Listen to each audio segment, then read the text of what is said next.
araw guys, pag-usapan lang natin ang Hello Love Again Tour sa October 5 at siyempre guys sa Ayala Mall. Siyempre guys, no, 5 p.m. Kita-kits tayo guys sa Ayala Mall sa October 5. Ayan guys, no, sigurado dagsana naman guys ang iba't ibang fans ni Catherine Bernardo at Alden Richards. Siyempre guys, no, mga Katden fans pa, magpapahuli sila. Siyempre guys tayo ay hindi magpapahuli. Siyempre kukuha tayo kaagad ng slot tulad ng ginagawa ng ibang mga Katden fans. Napakabilis nga naman nila, lalong-lalo na guys, Alternatics, diba?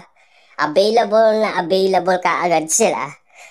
At pumupunta kaagad sila guys sa nasabing event kung saan sila magtutour, diba? Siyempre guys, Alden Richard yata yan at Catherine Bernardo. Kita nyo naman, sold out kagad ang ticket nila.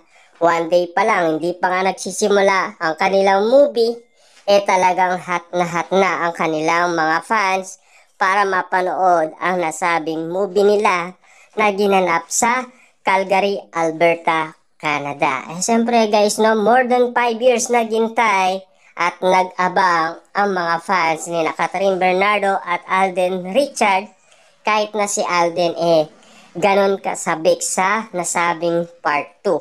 At kung kailan nga naman ito mangyayari, diba? Kasi lagi daw siya nagtatanong kay Direk Cathy, kaso nga lang wala pang alam si Direk Cathy, diba?